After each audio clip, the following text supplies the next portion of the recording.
Hi, everyone. This is Dr. Gayle Carson. Welcome to Living Regret Free, a program that shows you how to live a better and more joyful life.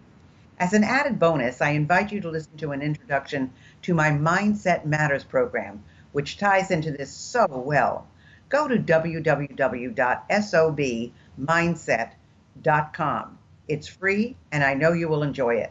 If you'd like to contact me personally, drop me a line at gaylecarson13@gmail.com or go to my website, www.spunkyoldbroad.com, and sign up for my weekly newsletter. We have such an interesting guest for you today. Her name is Dr. Robyn, and she is a former competitive beach volleyball player turned psychologist with a continuing education in nutrition. She's the author of 3 books, including How to Feed a Human. She's a TEDx speaker and has been consulting with corporations and coaching individuals to achieve their peak success for more than a decade. Most recently, she co-founded the Whole Food Muscle Club, the plant-based program for all fitness levels, and has added all things food, fasting, and fitness to her work to help her clients bridge the gap between what they want to do and getting it alone. Welcome, Dr. Robyn. Thank you. Thanks for having me. Well, I can tell you, I have watched so many of those competitive beach volleyball games and thought, my gosh, how do they do it? And they're all so tall and lean and muscular. Is that you? Yes, I have to admit it is. It is me. I'm not as tall as I wish I was, but when I tell other people, "Oh, I'm only 5'9", it kind of makes people wait, only? But yeah, in the volleyball world, I'm short. When you talk to me, I'm 5'1.5", and I think I'm getting shorter by the minute. And my poor sister's down to 4'11", so you're doing pretty well. But I'm going to start off because going from being of course, being a competitive beach volleyball player is very important in terms of mind and in terms of body and in terms of commitment and dedication. So all of that has to do with high performance coaching, which is what you do. Mm-hmm. But how did health become a part of that? That's a really interesting story. So I was always, pretty relatively healthy. I ate pretty decently because when you're an athlete, you have to be. But when I got to be over 40, I started having the issues that women over 40 have. My waist started getting a little bit fluffy, and I started not feeling really great, and my GI tract started not working correctly. And I went to my doctor and I was like, I don't understand. Like, I still work out. I mean, yeah, I'm not a competitive athlete anymore, but I'm still working out 3 to 5 days a week. I eat pretty decently. Like, what's going on? And she said to me, well, Robyn, you're over 40. You're just going to have to accept that this is how it works. And I was not happy with that answer. That didn't, my body doesn't do this. It's not the way it works for me. And I talked to one of my friends and she said, oh, Robyn, just do what the rest of us do, wear Spanx.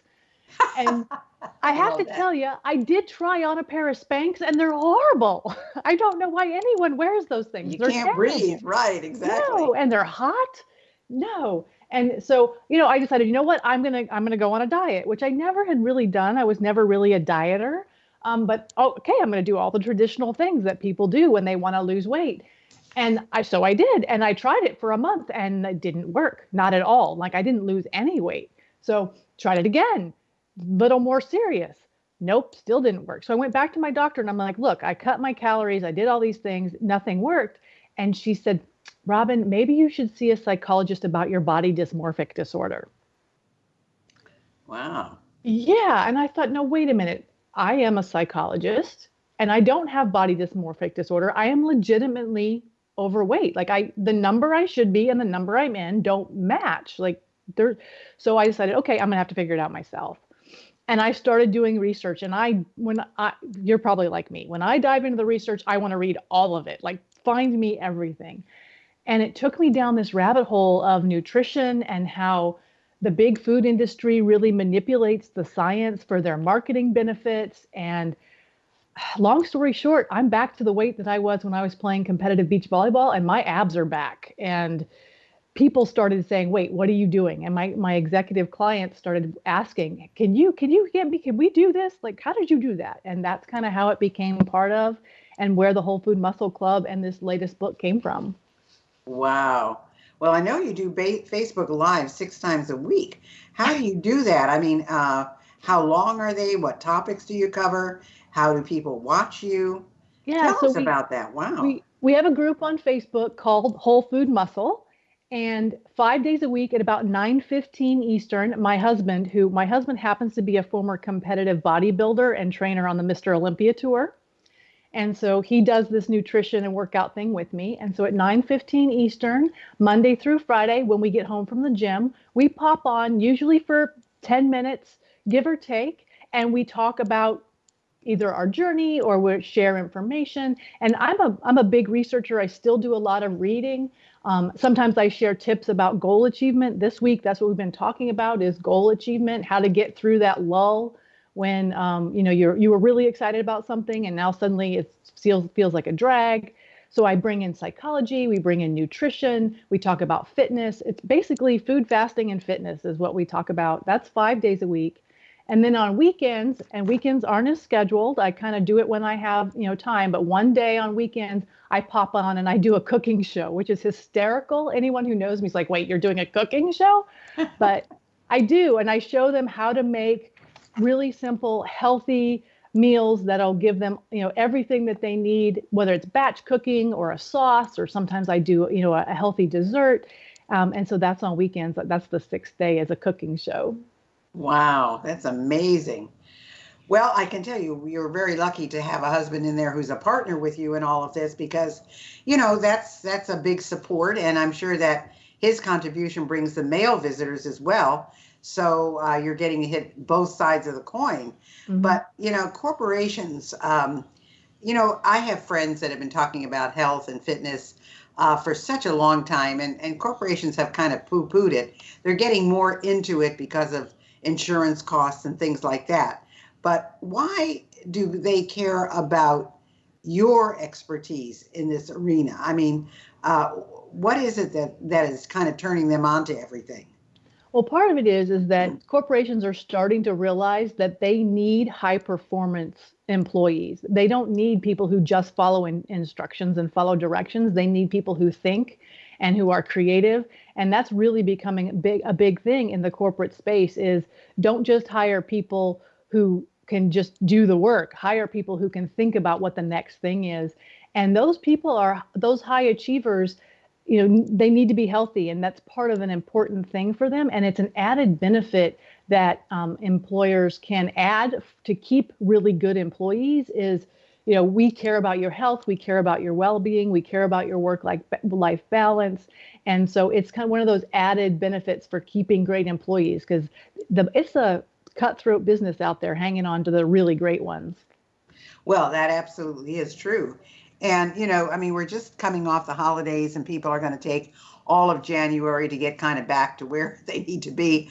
So there's a lot of regret people feel about making bad food choices. And yet I was just listening to somebody the other day and she said, well, I'm very strict Monday through Friday, but on weekends I eat what I want and it works for me and then I don't feel deprived. So what about people who regret the choices that they've made and they don't want to deprive themselves, but they don't want to do the wrong thing. So what do they do in terms of consequences of what they're eating?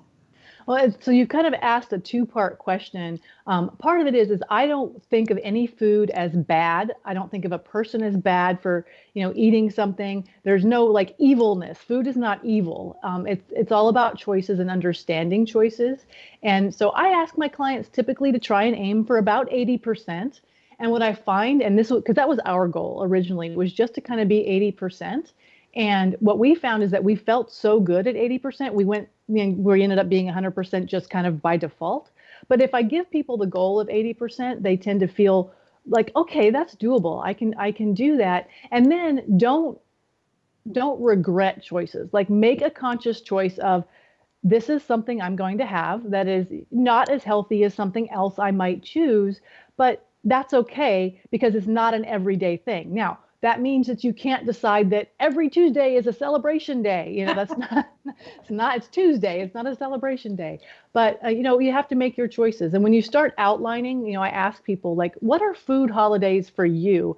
And mark them in their calendar. You've got birthdays and anniversaries, and the bigger your family there is, the more of those there are. Then you've got your standard holidays. And when people start marking them out, they realize, wow, there's a lot more days that I think are food holidays than really might be.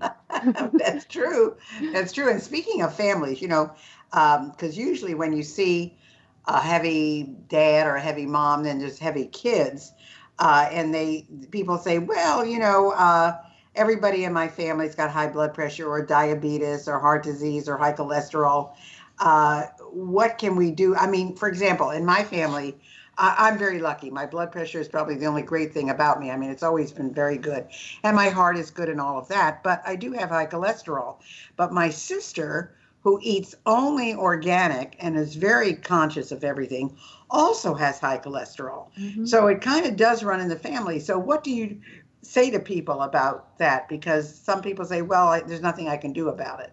Well, it's an interesting question, because when I ask people about, their health issues that run in families, and then I ask them, well, talk to me about what your parents ate. Talk to me about what your sister eats. Talk to me about what you eat. And what I find is, not only do they think that their cholesterol runs in their family, but when I ask questions, they realize, oh, the recipes run in the family too. Mm-hmm. And so we tend to eat the way we were taught to eat by our parents. And when I start saying, well, let's look at that. That may be contributing. That may be part of the problem. It's almost like I'm asking them to change their religion, because I'm basically saying your parents didn't teach you ideal way for humans to eat. And then, so it's not just the cholesterol, it's that recipes. And once we change that, it comes down. Well, it's funny. My mom was raised on Crisco. And chicken fat, all of that. Mm-hmm. But she says it was different Crisco and different chicken fat. And she never did a lick of exercise in her life. I mean, she was very active, but she didn't exercise. I bought her an exercise bike. She hung clothes on it. My sister got her a gym membership. She said, I never asked for it. My sister said, but you did. Otherwise, I wouldn't have done it. Anyway, she lived to 99 and a half. And she was sharp until the very end. So what do you do about someone like that who never exercised, was brought up on all these horrible things, and lived to 99 and a half, sharp as a tack? Some people are really, really fortunate, and they just have really good genes. But it's like any bell curve. There's those people at the end who they do terrible things. They smoke and they drink and they carry on and they live to be 102. And people want to point to them and say, oh, look, they can do it, so I can. And that's called survivor's bias. And what people don't think about is all the people who died at 40 because they ate and drank and carried on.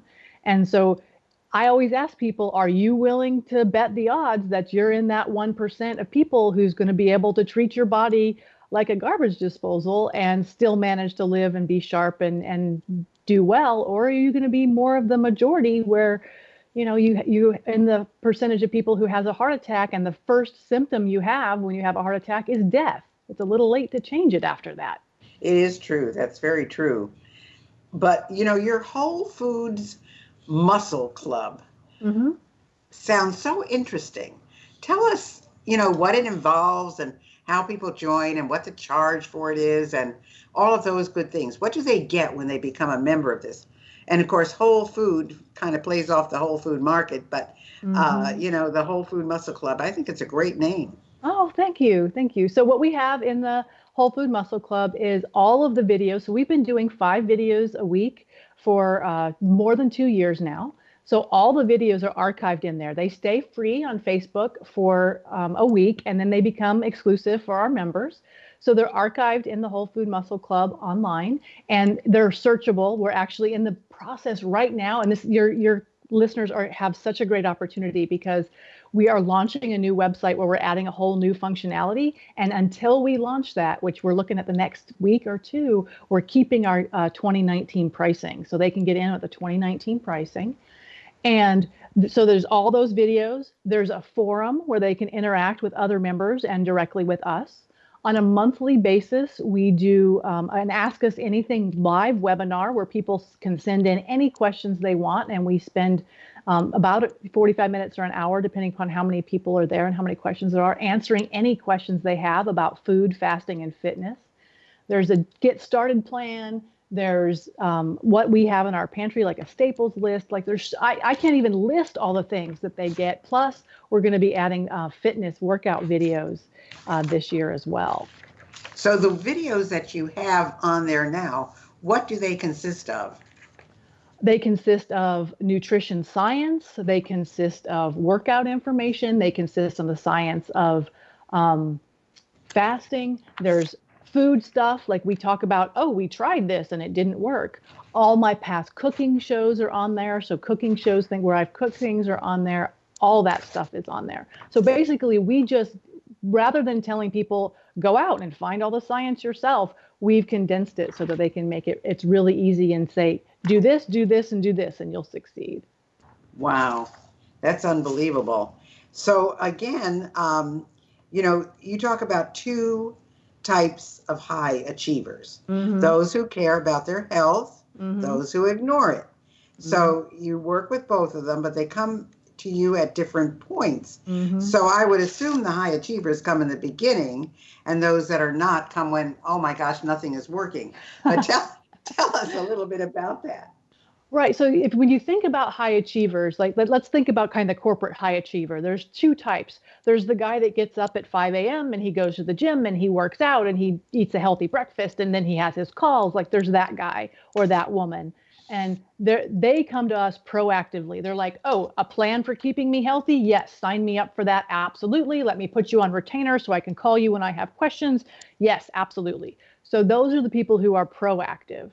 Then you think about the other kind of executive, the one that thinks that time is money. They get up at 5 a.m. and they're immediately in their email. They're calling people in a foreign country in a different time zone. They're grabbing lunch, at a fast food place and eating in their car.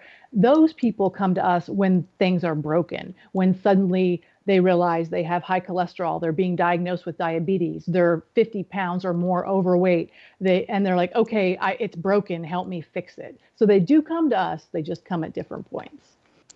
So is there a way, what do you tell people like that? Because I know that, we are in a global economy, so people are involved with people at different times of day and losing a day here, gaining a day there.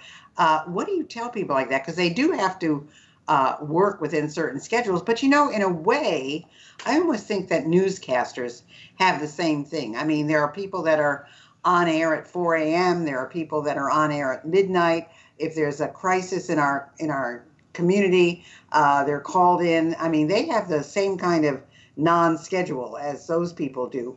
But there's got to be a way for them to be healthy. So what do you suggest to them?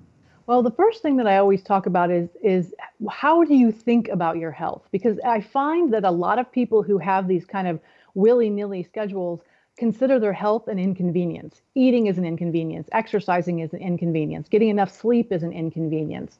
And if you treat your health as an inconvenience, what's going to end up happening is it'll steal your time. So you may feel like time is your most valuable asset, but in reality, your health is, because when you get sick, your ability to do all the things you want to do, whether it's, work a job you love or spend time with your family or, engage in your favorite hobby, cease and desist because you're too sick to be able to do them.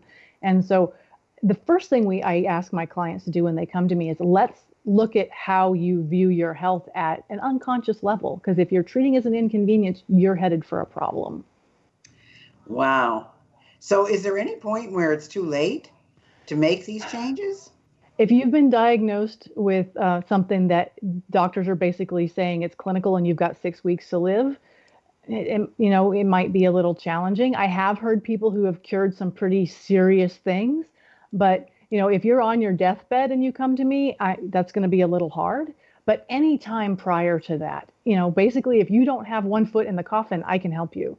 We can reverse heart disease. We can reverse diabetes. We can lower your blood pressure. We can lower your cholesterol. We can solve obesity. Like there's so many things we can do if you're just willing to say, you know what? I'm ready to do this. And the first step is, have the desire, not just the fleeting, oh, that would be nice, but actually the desire and the inquisitive nature and being willing to learn. Wow. So do you believe that living a life without regret is about accepting your past or planning your future, or both, Isn't I would that such think? a great question?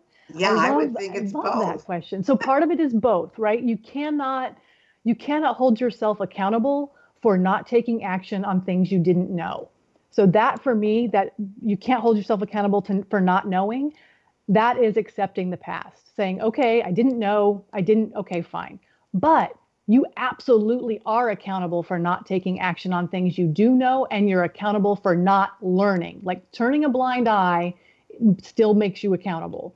And that's where I kind of really hold my clients' feet to the fire is A, you have to be willing to go find, be inquisitive because you're accountable for that. And then B, you are accountable for making change once you know. And that's what causes, I think, regret is when people don't make change and that they know they should have.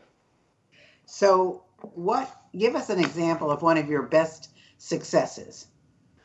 Oh, wow. So I have a really great client who has lost 100 pounds and she looks so good. She has so much energy and she's just so vibrant. And it's so fun to see the transition that she's made. So that's one. And then I have another client whose husband came to me kind of through her, and he reversed his type 2 diabetes, got off all of his medications. He lost a bunch of weight, and he is, so active with his teenage kids now that he wasn't able to do before. So those are two that I'm like, so it's not fair for me to be proud because they're their accomplishments, but I feel so empowered by them. Oh, absolutely. Well, I know that you are giving our listeners a free starter kit and also a discount membership. So, in your Whole Food Muscle Club. So let's talk about what is in a free starter kit. What is that? So the free starter kit, I'm going to have to remember what's all in there. I may not, but so one thing that's in there is the list of staples because to be healthy, the first thing you got to do is get healthy food in your house. So the staples list is in there. There's the video of us making our R&R oatmeal. We eat oatmeal every single day for breakfast, but it's not just oatmeal. There's seeds and fruit and all kinds of stuff in it. So there's a video of that. There's a workout plan in there. There's the first chapter to our book, How to Feed a Human the Whole Food Muscle Way is in there. And there's one other thing that's escaping me right now, but I can guarantee you it's an amazing thing that you absolutely need to have. So where would they go to get this? So here's the cheat. Our website is wholefoodmuscleclub.com. But if you drop the word club and you just do wholefoodmuscle.com, you can download the starter kit and there's a membership discount in there. So wholefoodmuscle.com. Fantastic. Well, folks, you're talking to someone who has been through it all. I mean, she was a competitive athlete. She then, when she turned 40, found that, gosh, things are changing. And all the advice she got didn't make a difference for her. She had to find it out for herself. And so, this is somebody you want to pay attention to and listen to because she's been through it and she's got enough history and practice to have an impact for you. So no matter what your situation is, I mean, she can help you and make it a lot better. So when we talk about this membership, now we're not sure because people are going to listen to this at various times because it's in our archives and they keep tuning in and listening. Mm-hmm. So, the discount you may get may be different at different times, mm-hmm. but whatever it is, folks, it's worth it. And that's what you have to pay attention to. So you can either go to Whole, and that's WHOLE, foodmuscle.com or wholefoodmuscleclub.com and get the free starter kit and find out what membership is. I mean, I personally, I think it's well worth it. And I think it's a wonderful, wonderful thing that you're doing. So we've got about 2 minutes left, Robyn. What else would you like to tell our listeners that we haven't talked about? Oh, I think the one thing I always want to, and I know I talked about this, but I want to circle back to it, is really take a really hard look and be honest with yourself about how you treat your health. And the question that I ask my clients to ask themselves when they say, oh, I don't have time for that, rather than saying I don't have time, I ask them to say, that's not a priority. And if it feels right for you to say your health is not a priority, then you don't have the desire and I can't help you. You're not there yet. But if you say, no, my health isn't a priority, and your gut goes, oh, that doesn't feel right, then you have the desire and I can help you and I can help support you and move you through the challenges that you face. And folks, most of you know who listen to my shows, you know that I have many, many issues that I deal with, and I'm 81 years old, and I still work out 2 hours every day. Now, I've had to change my workout. I can't do high impact anymore, and after all my surgeries, I can't bend the way I used to, but I still work out every single day. And I know that's what's allowed me to bounce back from all the things that I've been going through. Mm-hmm. So, folks, listen to what Dr. Robyn has to say. You certainly have the opportunity and the ability to make these changes. And like she says, everything is time management. And if you are successful, you've had to manage your time to be a success. And one of those things to be successful is to take care of your health, because without your health, you can't do anything. And of course, one of the things I always kid about is my being a winner of the Silver Sneakers Fitness Award, and 3 weeks later being flat on my back in the hospital because of a chemo reaction. So folks, do what she says, listen to Dr. Robyn, and I hope a lot of people go to your site, Dr. Robyn, and listen to what you have to say, because certainly they deserve it and you deserve it. So thanks for being with us today. Thank you so much, Gayle. I've had a great time chatting with you. Hi, this is Dr. Gayle, and I wanted you to know I have a whole bunch of other things to offer you. If you go to spunkyoldbroad.com, you will see an array of SOB stuff for sale and all our latest products and additions. If you're interested in getting on TV, I have a brand new course, Get on TV. And if you want to start your own business, you'll want my SOB Guide to Business Success. I know you'll love them all. I guarantee it. This is Dr. Gayle Carson, thanking you for listening to Living Regret Free, the show that gives you skills and techniques to achieve a regret-free life. Don't live a life of stress and negativity when you could be experiencing a life of joy, happiness, and reward. Our guests all have valuable tips to make your life a better one. If you enjoyed today's show, then join us next week for more exciting and informative guests on Living Regret-Free. And I would love to hear from you as to people you'd like on the show, questions you have for me, and you can also email me at Gayle, that's Gayle Carson 13 @gmail.com, or go to my website, spunkyoldbroad.com.